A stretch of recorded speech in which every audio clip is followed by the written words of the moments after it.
bonjour, bienvenue. Donc c'est la deuxième fois que nous nous réunissons avec le GOS. Alors on va en savoir un peu plus sur le GOS et l'économie sociale, puisque je vais tout de suite, pour rentrer dans le vif du sujet, laisser la parole à Jean-Claude Tuffery, qui va nous faire une présentation du GOS et de l'économie sociale et solidaire en général. Et puis on pourra après, en rentrant dans les détails, avoir un peu plus de vision là-dessus. Merci. Donc le GOS, groupement des organismes d'employeurs de l'économie sociale et solidaire, donc un syndicat d'employeurs un peu particulier, puisqu'il se félicite aujourd'hui de la journée d'action syndicale organisée par l'ensemble des confédérations, ce qui est une bonne chose à notre sens, mais qui nous prive de la participation d'un certain nombre de personnes. Mais je crois que la lutte est plus importante peut-être que la participation à notre débat. Donc le GOS travaille sur les questions de l'économie sociale et solidaire. Ses principaux, je dirais, adhérents sont les comités d'entreprise qui ont cette, je dirais, différence avec toute autre entreprise de l'économie sociale et solidaire. C'est que c'est des syndicalistes, bien entendu, élus par leurs ressortissants, mais qui sont des syndicalistes employeurs et donc qui ont des particularités, voire des contradictions parfois à gérer. Et notre syndicat est là pour travailler à cette dimension du rapport entre la direction d'entreprise, qui peut être le secrétaire du comité d'entreprise ou un président d'une coopérative ou un président d'une SIC, et les salariés qui y travaillent. D'où la relation que nous souhaitons avoir particulière, et d'où l'intérêt du débat d'aujourd'hui, entre les salariés et la direction d'entreprise. Les salariés, bien entendu, à travers leurs institutions représentatives du personnel. Donc, les lois Macron nous posent aussi, à nous, employeurs, un certain nombre de questions que le débat va peut-être éclaircir. Donc voilà, un syndicat particulier, un syndicat qui a soutenu les luttes des salariés contre la loi El Khomri, qui a soutenu la lutte des salariés contre les ordonnances Macron. Donc vous voyez, un syndicat d'employeurs de l'économie sociale et solidaire qui peut se différencier de l'autre syndicat d'employeurs qui est l'UDES, qui lui par contre a plutôt tendance à soutenir les politiques actuelles. Donc voilà, on a une différence, on a une particularité et on est fiers de l'exprimer ici au Salon des comités d'entreprise, qui est un grand moment de rassemblement qui permet de débattre de ces questions essentielles sur l'avenir des salariés. Merci Jean-Claude. Donc, l'introduction est toute faite, donc je vais me retourner vers Christophe Baumgarten. Christophe, les élus de comité d'entreprise, puisqu'on a affaire à des CE employeurs, les élus de comité d'entreprise qui eux-mêmes sont en but à l'application des lois Macron avec leurs employeurs, comment ils gèrent ça et quelle est la transformation que ça induit dans leur rôle d'employeur avec des salariés qui sont les salariés des représentants des salariés finalement? Est-ce qu'il ne serait plus employeur?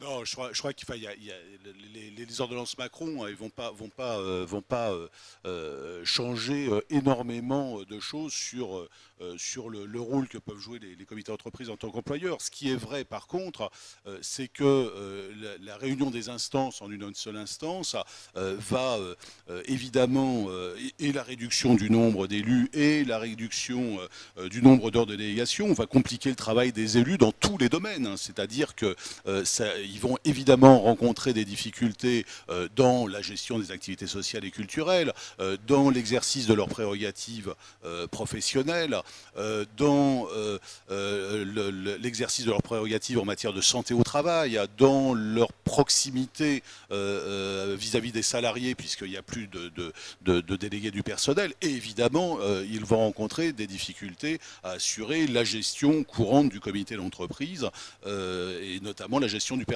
C'est ça qui va être essentiellement changé. Alors, puisque les ordonnances Macron dont nous parlons aujourd'hui, on a lu de partout que c'était la plus grande révolution dans le droit du travail depuis les lois Roux. Bon, ça tombe bien, on a Jean Roux. Donc on va passer la parole à Jean Roux sur comment cette contre-révolution vient casser un peu tout le travail que vous aviez fait, monsieur le ministre, en 1982. Et sur quelle réflexion philosophique on se base aujourd'hui et quelle était la vôtre à l'époque? Et est-ce qu'on n'est pas là dans le signe d'un changement de société tel que même au sommet de l'État, on a décidé que les règles du jeu changent puisque les employeurs, vous m'aviez dit un jour on ne pourrait pas faire les lois Roux aujourd'hui parce qu'à l'époque je l'ai fait avec les capitaines d'industrie, aujourd'hui je devrais les faire avec des banquiers. C'est ce que vous m'aviez dit à l'époque. Est-ce que réellement là on a le signe que les banquiers ont pris les entreprises et que c'est avec eux qu'on fait le droit du travail? Bon, il y aurait beaucoup de choses à dire. Je voudrais quand même dire un mot avant de commencer à propos du GOS. C'est que je suis tombé dans l'économie sociale quand j'étais tout petit. Mon père avait une ferme et je me rappelle, j'avais 5 ou 6 ans quand il a créé une coopérative d'utilisation de matériel agricole.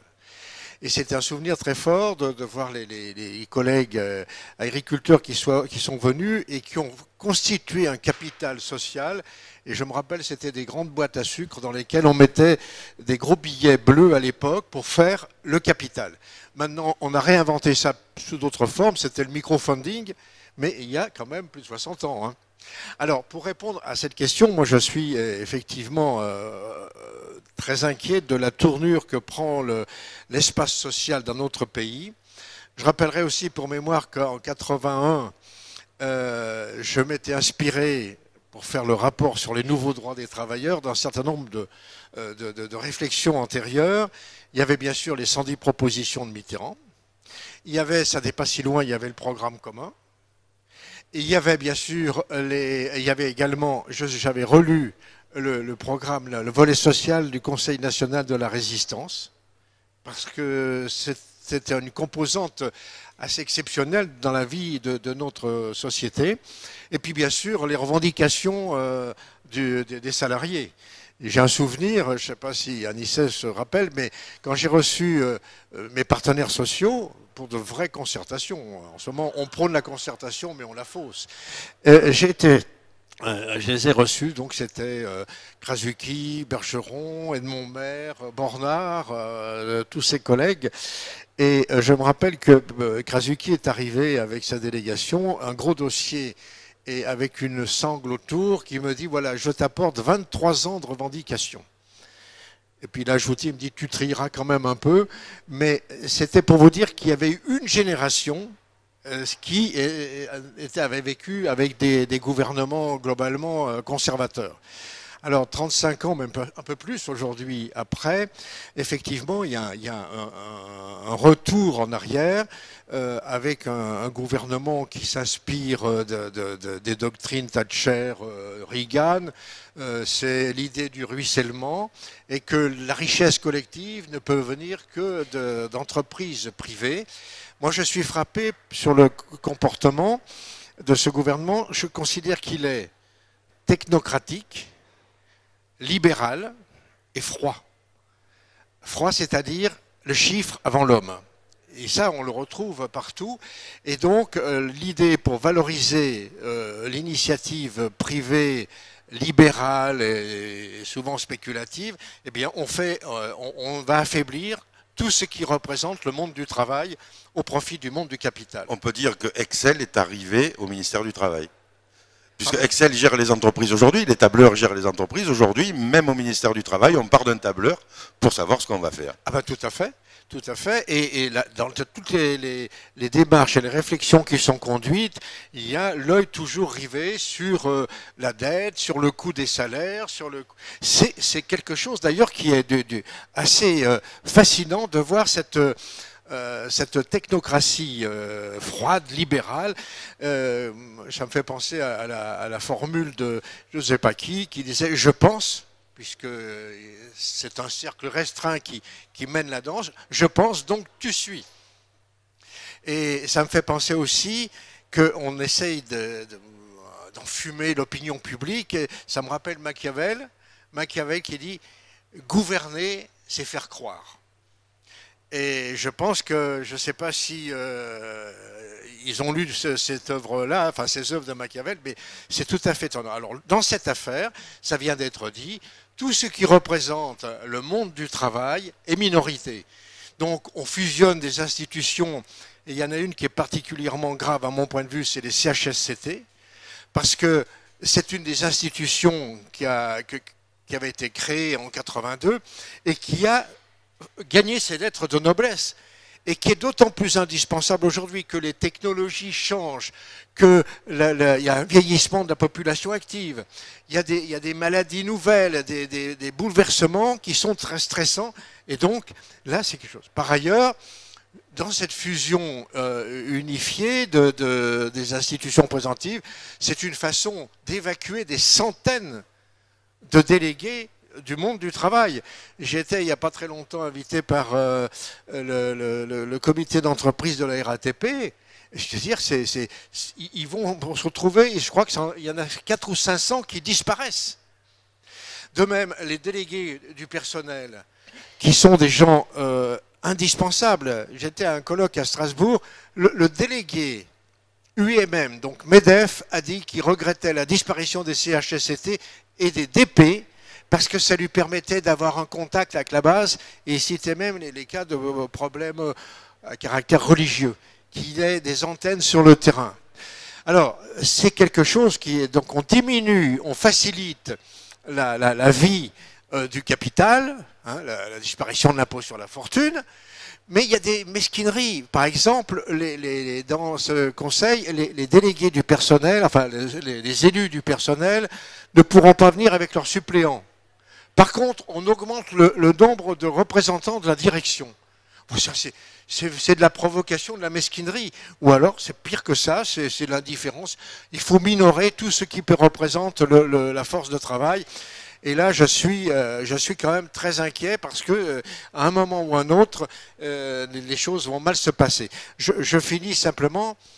J'ai rencontré des chefs d'entreprise qui m'ont dit, moi, d'accord, je vais appliquer la loi, mais rien ne m'empêche d'avoir des délégués du personnel en plus de la loi. Si on veut être militant, et c'est pas des gauchistes, c'est des gens pratiques qui m'ont dit, moi je vais garder, mais ils seront peut-être pas dans les mêmes circuits, mais je vais garder parce que c'est mon réseau qui me permet de me tenir au courant. Enfin, donc là, si vous voulez, c'est vrai que c'est le monde de la finance qui s'est emparé de la vie économique.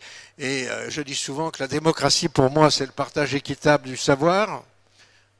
Ça pose le problème de l'école et de l'université. De l'avoir, de l'égalité, et du pouvoir. Et si un pouvoir qui est mal partagé, c'est le pouvoir économique. Moi, j'avais essayé en 81 de proposer la co-gestion ou alors la codétermination. Personne n'en a voulu, pour toutes différentes raisons. Enfin, de personnes du côté, évidemment, pas du côté patronal, mais même du côté syndical.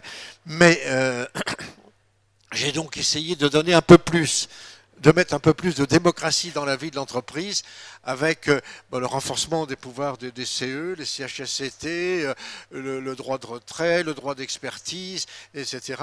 Et tout ça est en train de fondre au soleil d'un capitalisme mondialisé et spéculatif. Alors Jean-Philippe, pour le Syriac, quelle est la vision prospective du Syriac sur ces réformes qui arrivent aujourd'hui sur l'économie sociale et solidaire? Oui, alors je vais dire peut-être deux mots pour présenter le Syriac. Le Syriac est une institution assez ancienne qui a notamment pris forme au lendemain de la Deuxième Guerre mondiale. C'est le Centre international de recherche et d'information sur l'économie collective. Dans l'esprit de ses fondateurs, l'économie collective avait deux branches. Un, l'économie publique. Deux, l'économie sociale et solidaire.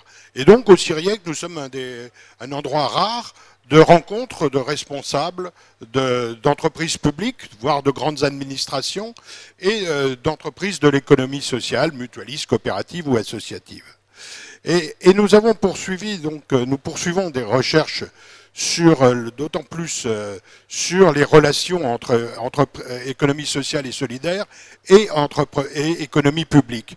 Nous le faisons d'autant plus que pour remonter à 2002, c'est-à-dire à peu près le premier texte d'orientation du MEDEF, le MEDEF dénonçait dans un même texte en juillet 2002, oui, à la fois l'économie dite sociale et solidaire, c'est-à-dire l'économie d'initiative citoyenne, mais aussi les prétentions à faire de l'économie de l'ensemble des collectivités locales et territoriales, voire de l'économie publique.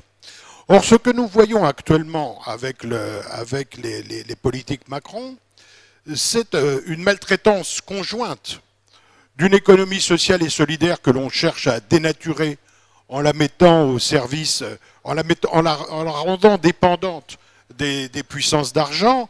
C'est le sens des Social Impact Bonds et de toute une série de nouvelles initiatives qui sont censées renouveler l'économie sociale. C'est le sens du passage de l'économie sociale, c'est-à-dire de sociétés de personnes, à des sociétés de capitaux, entrepreneuriat social, qui se donnent quelques dimensions démocratiques et partage, mais aussi la maltraitance, elle touche aussi, et on le voit particulièrement aujourd'hui avec le dossier de la SNCF, mais tant d'autres aussi, c'est vis-à-vis des entreprises publiques.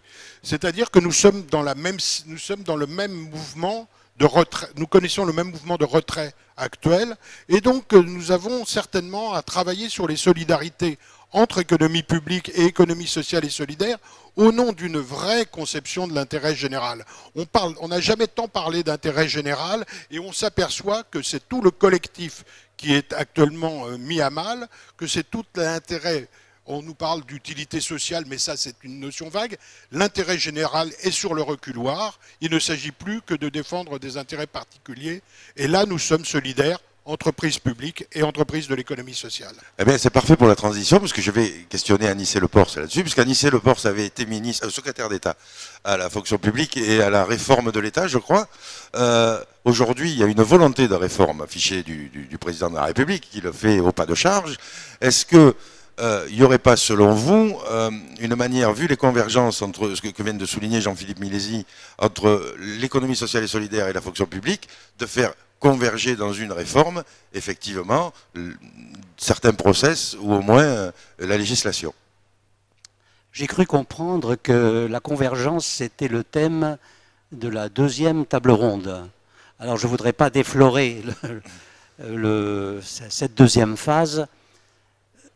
Je voudrais dire que je m'efforce toujours, pour ma part, dans des situations qui apparaissent menaçantes, de trouver des points d'appui et des éléments pour ne pas désespérer complètement.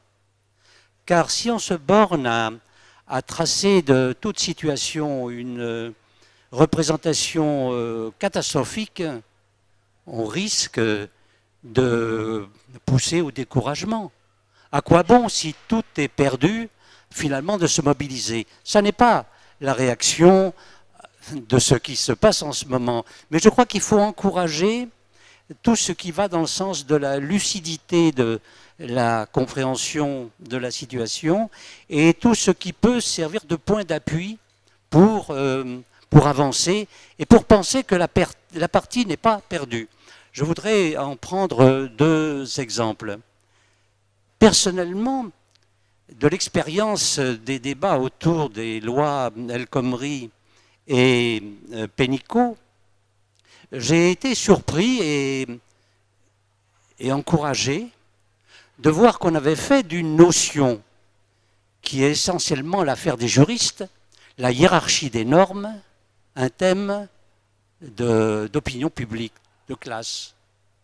Car cela permet de montrer que le sens de leur action, c'est celui d'une descente dans une hiérarchie qui existe effectivement, qui va de la Constitution jusqu'au contrat individuel d'entreprise, pour faire descendre tout le monde.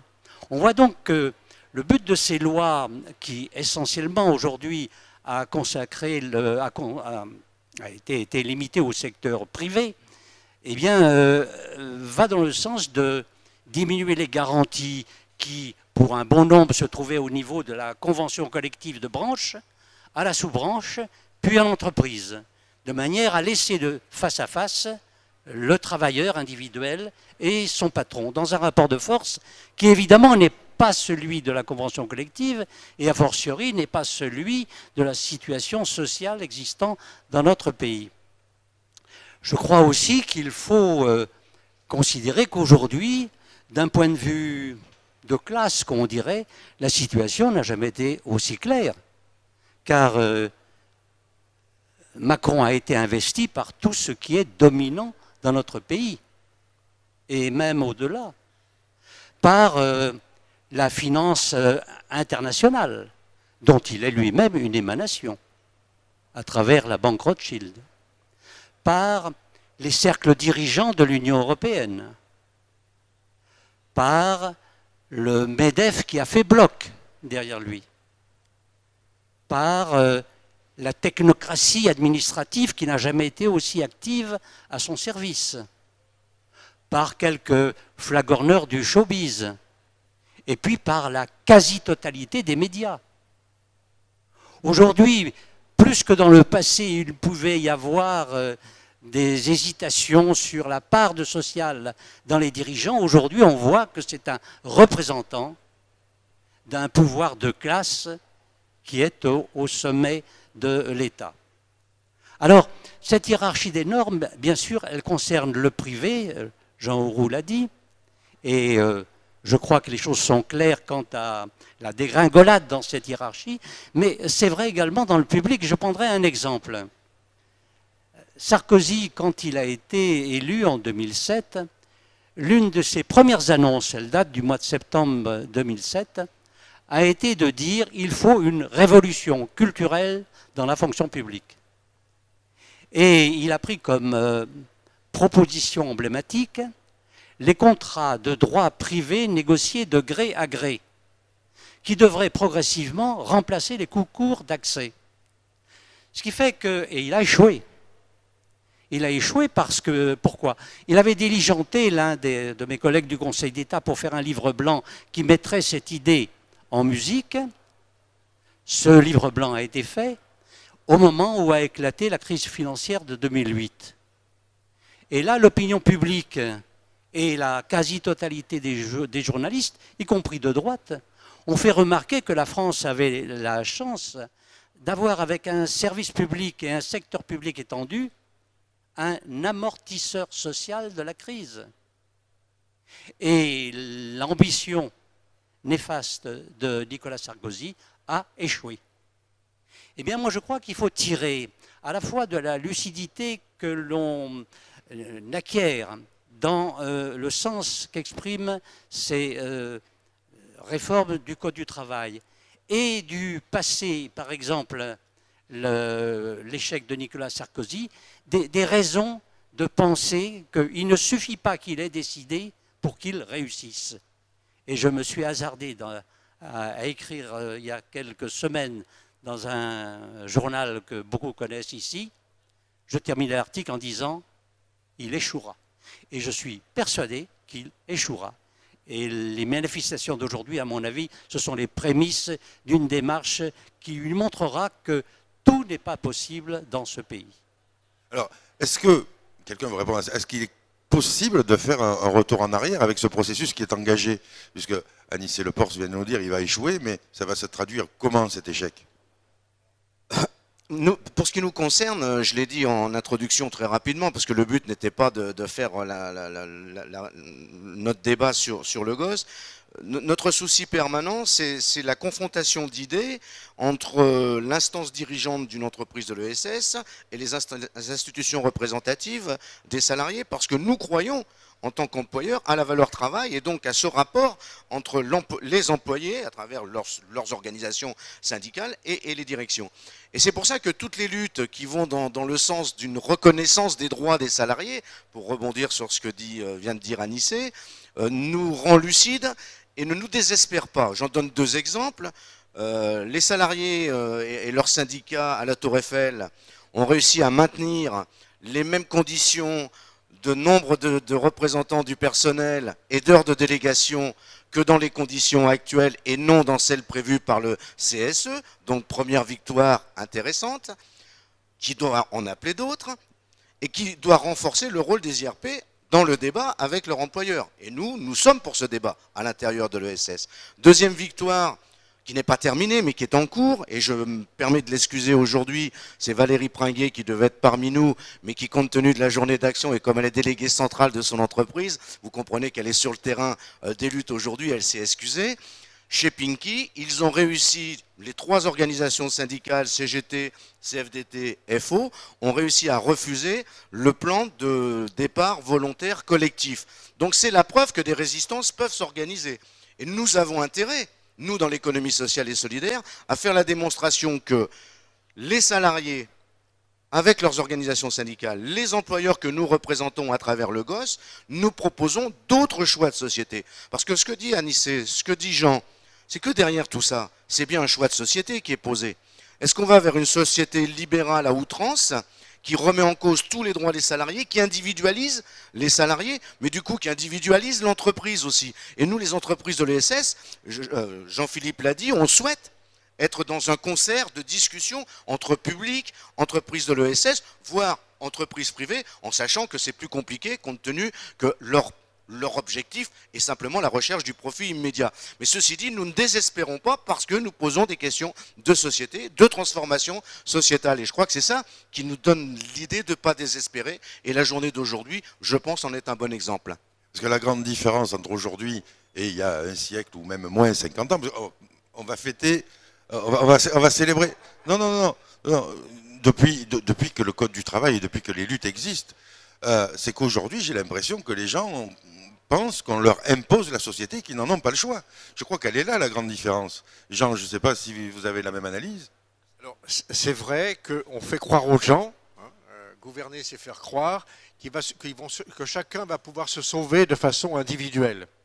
Alors que c'est le collectif, dans toutes ses composantes, qui a réussi à faire évoluer le droit social et les droits civiques en général.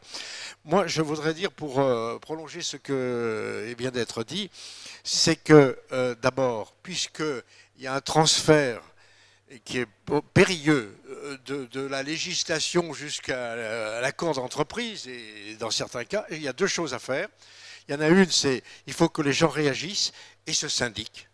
Il faut qu'ils apprennent à s'organiser parce qu'il va falloir, au niveau de l'entreprise, il y a suffisamment de choix syndicaux pour pouvoir le faire. Il y en avait un peu moins de montant. Mais donc, il faut que le pouvoir syndical s'organise sur le terrain dans les entreprises. Et le deuxième point, alors qui est plus technique, il y a un certain délai pour la fusion des institutions. Je suggère, je propose, j'en ai parlé avec des organisations syndicales qui s'organisent dans des accords de méthode dans lesquels on prépare la fusion, puisqu'il y a un délai, c'est le remplacement des institutions.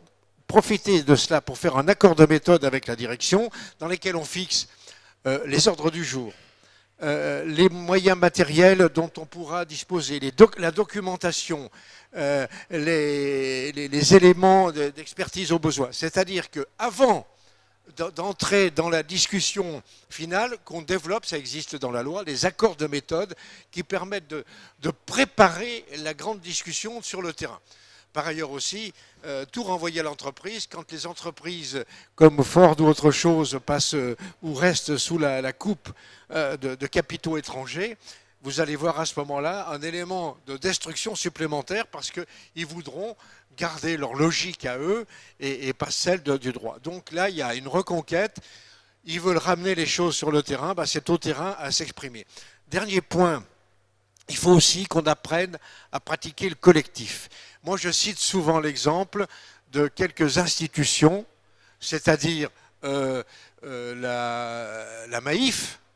Un jour, ce sont des instituteurs qui ont décidé de créer une mutuelle. La SMACL, qui est la mutuelle des collectivités locales, ce sont des maires qui un jour ont décidé de créer une mutuelle. Et je rappelle, et en plus de ça, c'était en province, à Niort.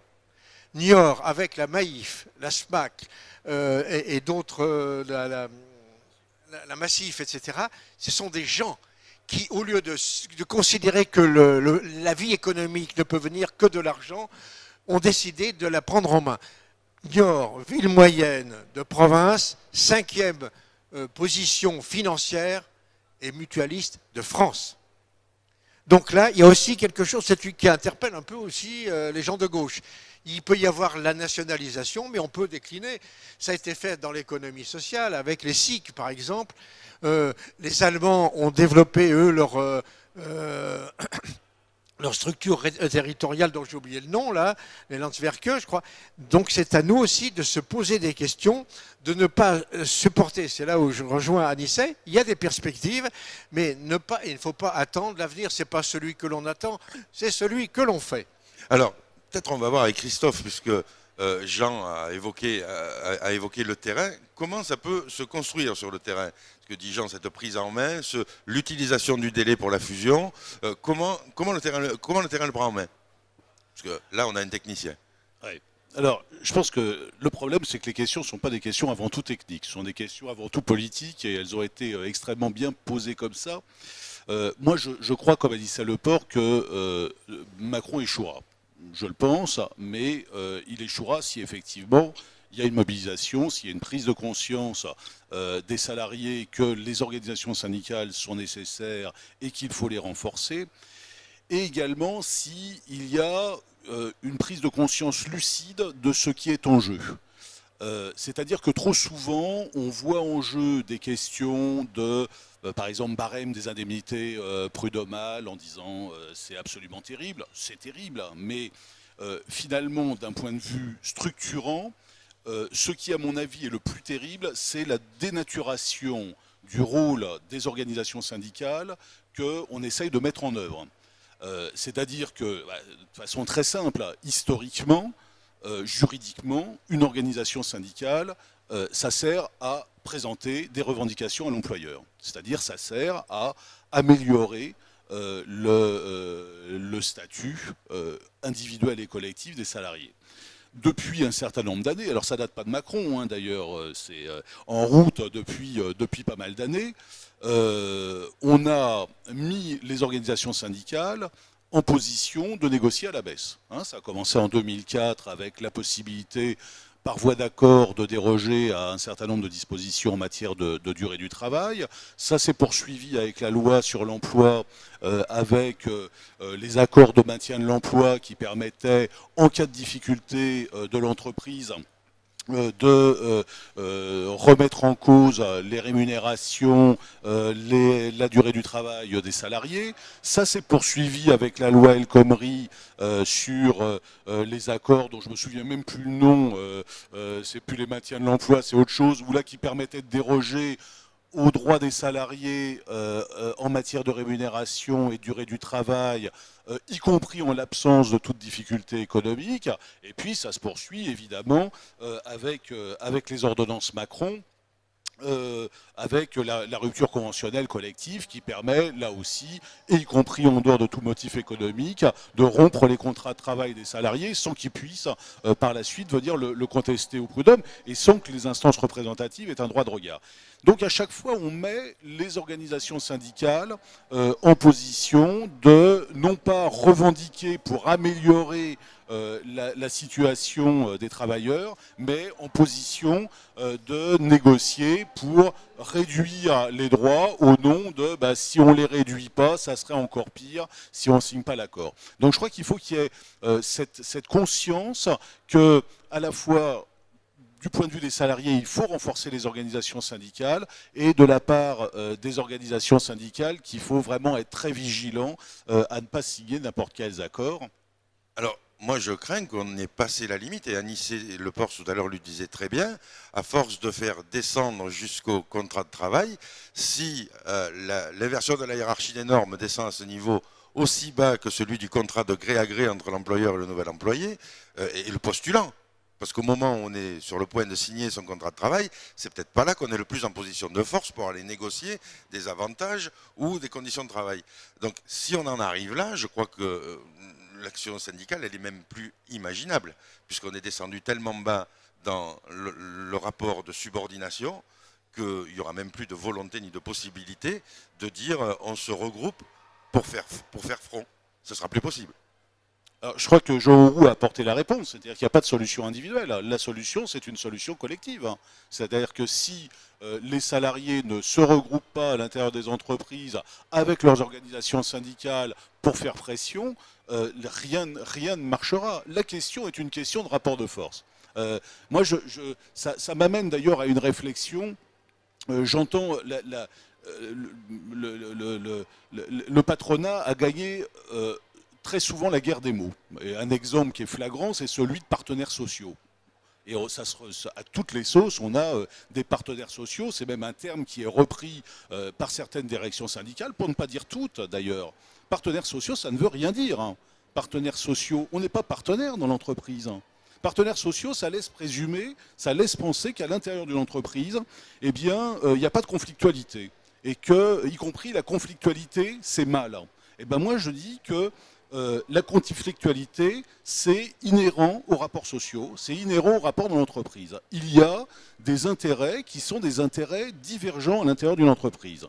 L'intérêt de l'actionnaire, qui est de réaliser du profit et de le réaliser dans le délai le plus court possible, est totalement antagoniste avec l'intérêt des salariés de conserver son emploi et d'augmenter son pouvoir d'achat. On ne peut pas concilier ces intérêts, et donc la question, elle doit se passer non pas en termes d'accompagnement, alors là aussi j'entends parler quelquefois de syndicalisme d'accompagnement, j'aimerais avoir des débats avec ceux qui en parlent, mais ça n'est pas possible. On ne peut pas accompagner les décisions des actionnaires dans les entreprises et en même temps défendre les salariés. Il faut choisir.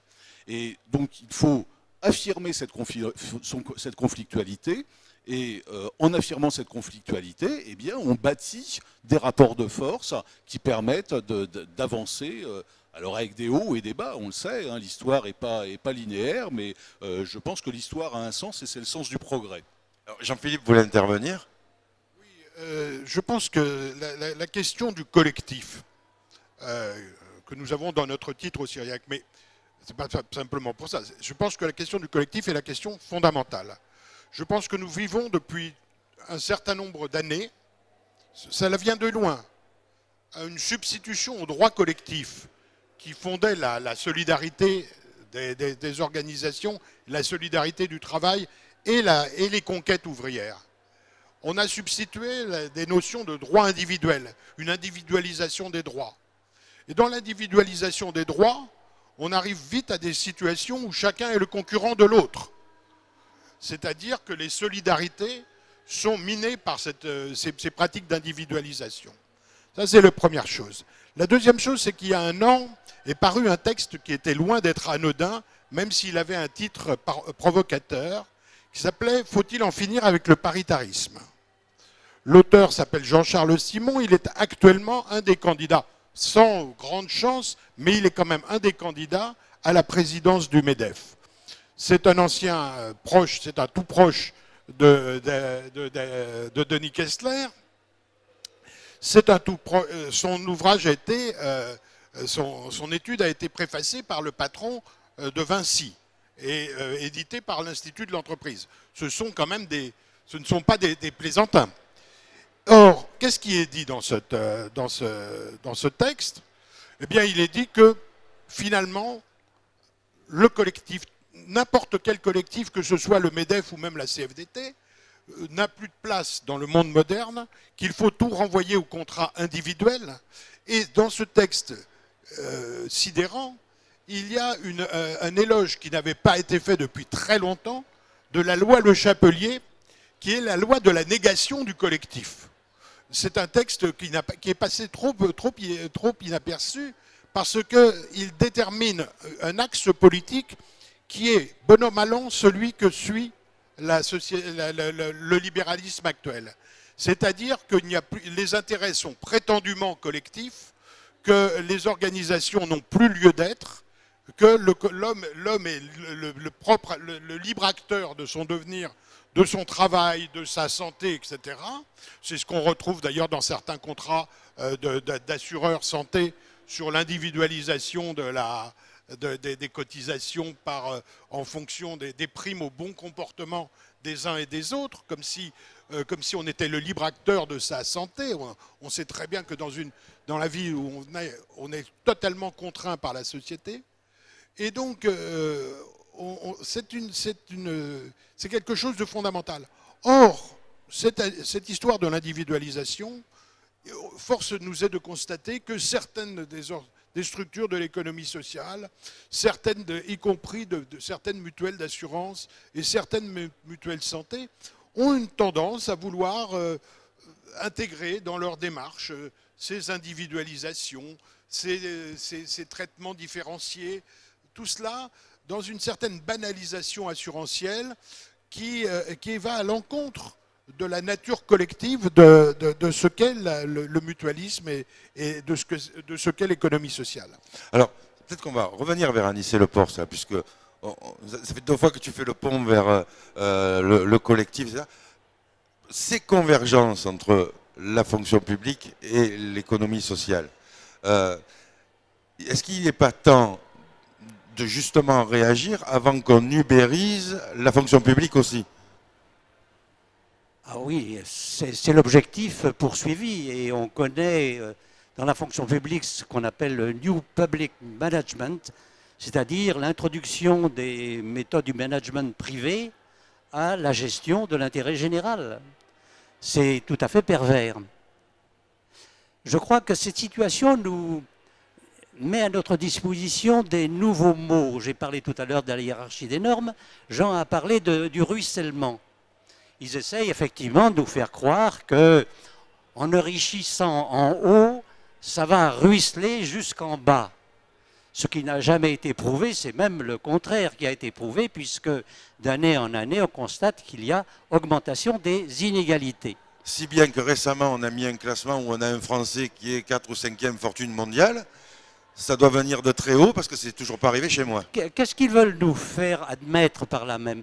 Ils veulent nous faire admettre que les méthodes du néolibéralisme, l'existence même du néolibéralisme, a marqué en quelque sorte la fin de l'histoire, que ce serait un horizon indépassable et que la messe serait dite en quelque sorte et qu'on n'aurait plus qu'à se couler dans les moules qu'ils nous proposent. Ce faisant, je crois que là aussi, il nous éclaire sur les enjeux. Parce que, en faisant du contrat d'entreprise privée, individuelle, la grande référence sociale, et en s'attaquant aujourd'hui aux statuts, qui sont en général des statuts législatifs ou réglementaires. Législatifs dans la fonction publique, réglementaires dans les entreprises nationalisées. Ils montrent par là qu'ils veulent faire descendre également dans le public tout le monde jusqu'à, si c'est possible pour eux, les mettre au niveau du contrat individuel.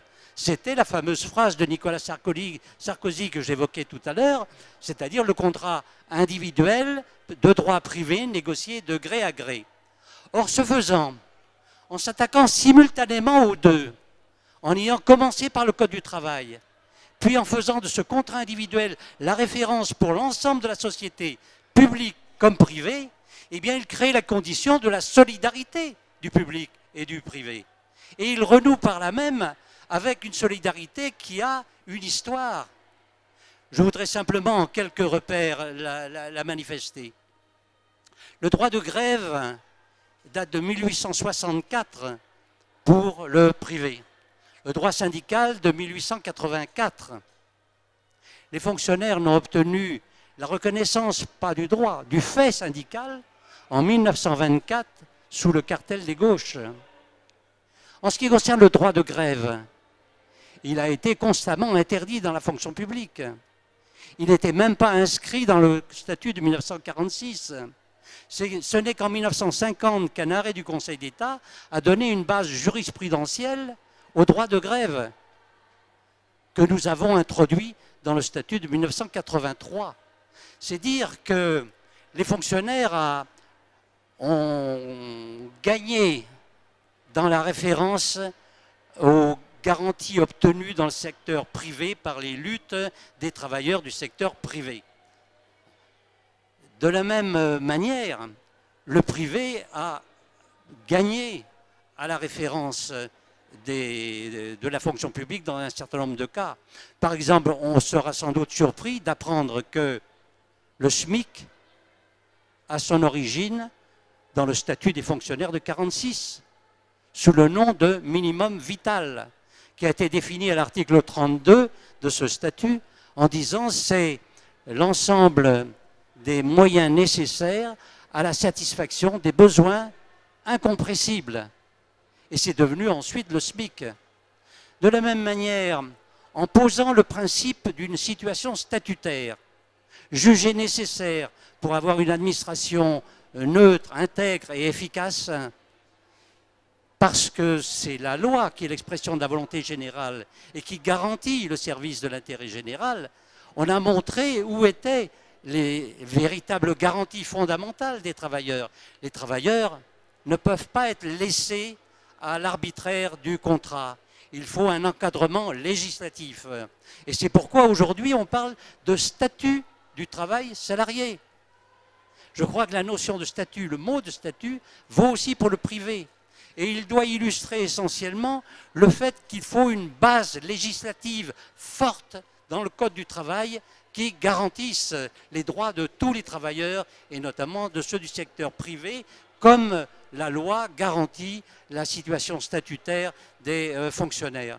Ce n'est pas pour rien, me semble-t-il, qu'en 1995, dans le mouvement social qui s'est développé, on a considéré que, je ne le prends pas sur le mode péjoratif, hein, les agents du secteur public qui faisaient grève par délégation du privé vers le public.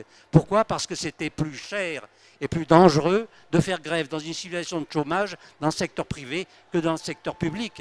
Il y a donc une solidarité objective des deux. Et c'est cette solidarité que nous retrouvons aujourd'hui même, puisque après le Code du travail, El Khomri, Pénicaud, eh bien aujourd'hui ce sont les statuts du secteur nationalisé, à commencer par celui des cheminots, mais avec en perspective les autres, ceux d'EDF probablement, dont on ne parle pas beaucoup, mais dont on va parler progressivement.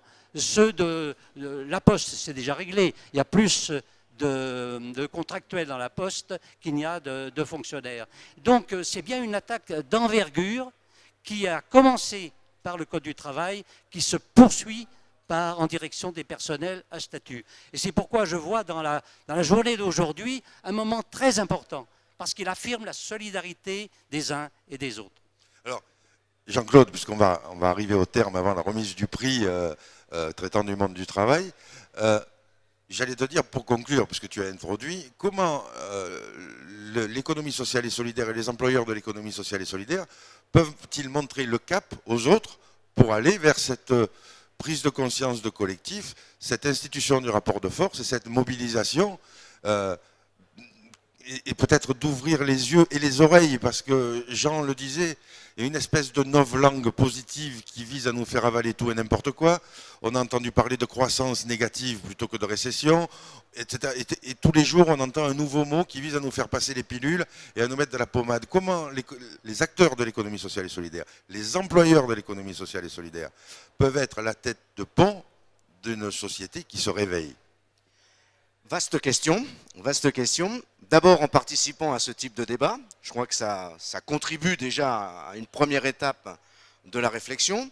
Nous allons prolonger le débat, le GOS, nous sommes acteurs dans ce qu'on appelle les rencontres de la Plaine. Il va y avoir les deuxièmes rencontres de la Plaine qui se tiennent à la Bourse du Travail à Saint-Denis samedi 24. Donc on invite tous les partenaires, ceux qui sont proches de nous, qui partagent des valeurs communes avec nous, à participer à ces rencontres où il y a une grande diversité d'intervenants, avec aussi une grande diversité d'idées, comme le débat l'a montré tout à l'heure. On peut avoir un nombre d'approches différentes, mais avec un objectif commun. Moi je crois que ce type de débat justement contribue parce qu'il permet à la fois, je dirais qu'entre Jean et Anissé, on a eu une petite leçon d'histoire sur le droit du travail, mais ça fait du bien, ça fait du bien de rappeler quand même un certain nombre de choses, donc analyser, étudier son passé pour mieux travailler sur le présent et surtout construire l'avenir, c'est ça notre objectif. Et moi sur cette fameuse novlangue, je continue à être persuadé qu'il faut qu'on arrive à redresser, à redire ce qui est la vérité. On nous accuse d'être les archaïques, mais c'est quand même eux qui veulent nous ramener au 19e siècle, hein. C'est pas nous, nous on veut aller de l'avant. On veut conquérir des droits nouveaux pour les employeurs de l'ESS comme pour les salariés.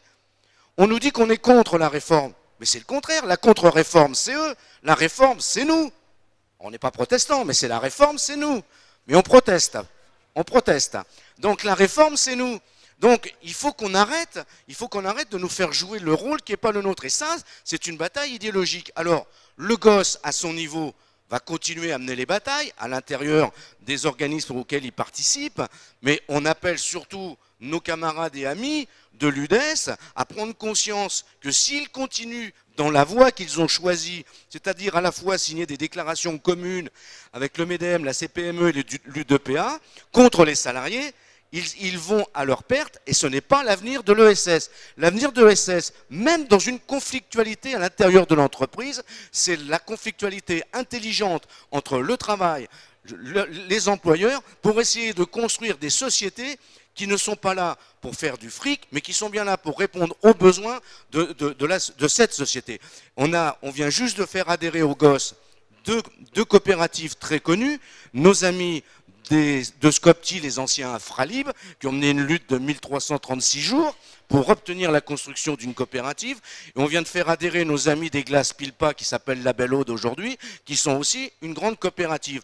Donc on voit bien que c'est ça l'avenir. Nos Scopti, ils ont intérêt à ce que leurs produits soient défendus parce qu'ils s'opposent à Unilever, qui était un grand exploiteur devant l'Éternel, exploiteur des salariés en France, exploiteur des paysans qui font les plantes qui sont nécessaires à faire le thé ou à faire les tisanes. Donc on voit bien que l'économie sociale et solidaire dans la transformation de la société a un rôle déterminant à jouer, et c'est pour ça que ce débat nous a permis d'éclairer quand même un certain nombre de choses, et j'espère que ça rassemblera les salariés, comme ils vont être nombreux cet après-midi. Je rappelle quand même qu'il y avait longtemps qu'on n'avait pas eu un tel rassemblement avec une unité syndicale aussi forte, donc c'est quand même un signe qu'il est important de souligner. Et sur Facebook, même les avocats disent qu'ils sont dans la rue cet après-midi. Voilà, alors on a tout gagné alors. Merci d'être venu et on va mettre en place pour la remise du prix traitant du droit du travail. Merci à nos deux anciens ministres d'être venus. Ça nous rappelle un temps où on faisait des lois pour le peuple et pas pour le fric. Merci à Jean-Philippe, Christophe et Jean-Claude. Merci.